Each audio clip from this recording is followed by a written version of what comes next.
Some parents make the mistake of pampering their children. They think they are loving the child, but they end up spoiling them. And if you are one of those parents, either you are already facing some trouble because of it, or the trouble is coming, I assure you. What kind of trouble? You have probably made your child's life so comfortable that they now fight with you the moment you ask them to do something difficult or something they disagree with. You have given them so many privileges or luxuries that they can't adjust in tougher conditions outside the home. You have perhaps been saying yes to all their demands and now they can't accept a no. They get angry and throw tantrums every time you refuse to fulfill their wish. You have maybe given them so much that they don't even value any of it.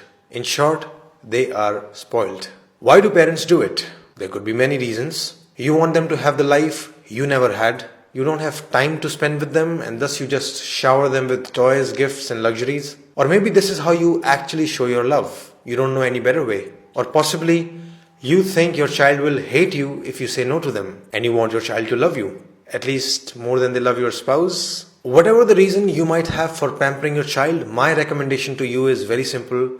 Don't do it. But of course it's not that simple. The problem is complex. You as a parent have a certain level of wealth and resources. What will you do with it if you're not going to let your children enjoy them? And where is the line? Like how much should you give? How much is too much? How much is too little? There is obviously no measurable or one size fits all answer for this. As the cliche goes, it depends. But I'm going to give you a framework to think about this problem. Consider following points. First, try to predict and answer this question. When this child becomes an adult, would they be able to sustain the current level of privileges or not?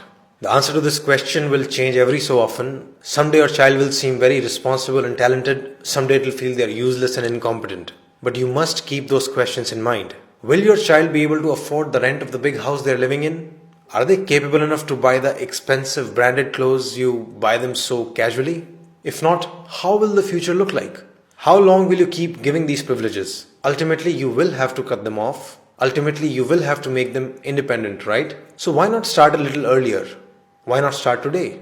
This brings us to the second point. You must, from the beginning, create a balance of responsibility versus privileges in the house. Responsibilities in childhood mostly include schoolwork and house chores. Some other responsibilities could be to remain healthy, maintain decorum in the house, even being respectful to parents, etc. You need to make privileges somewhat conditional on these responsibilities. Essentially, give them a taste of adult life, which is, if you don't work, you don't get the car. Third, ask another question to yourself. Are you giving them resources for their growth or for their pleasure? If you're spending money on your child's music classes, sports classes, books, etc., it's very different from spending money on their toys, gadgets, clothes, birthday parties. Basically, whatever you're spending on them, is it being used by the child to just have more fun, or is it being used to try out a new skill or to become better at something, to explore talents, to start a new project, etc.? The problem would begin when you start spending excessively on their fun without proportionately spending on their talents and growth. So make sure you're investing proportionately in their joys and their talents. Fourth, are you making them grateful towards what you're giving them?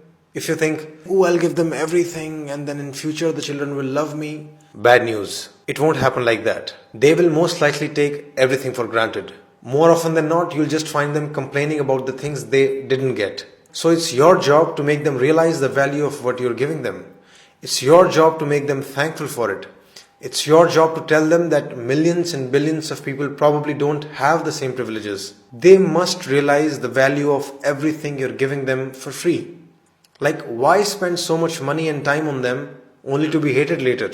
You give them everything and they grow up resenting you and not talking to you? What's the point of it all? Who did you do it for? So gratitude must be taught to them explicitly. And first step there would be to show gratitude to your own parents consistently. Fifth, you must make your child experience no from time to time. They must learn to deal with it. Of course, don't do it arbitrarily. Say no only when you have good reasons to say no, but do say it when needed. The main thing here is to learn to not be afraid of the child's anger or tantrums. In fact, if they show tantrums or anger, then you'll have to become even more strict in saying no. Your goal is to make sure that they accept your no with respect.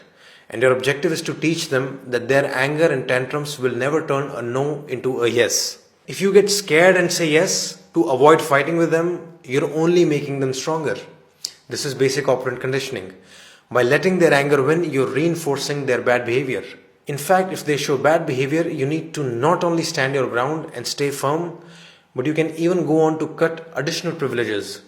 Say no to something else as well, just as a lesson to them. As a parent, you must strive to have the authority to say no and still be respected. Finally, follow the cliche because it's very true.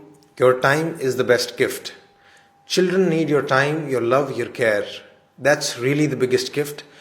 Pamper them with your time whenever you can, not with things. If you really want them to love you all your life, give them good memories with you, not just stuff which anyone can buy them. So these were my premises, and I repeat the conclusion: don't pamper your child too much.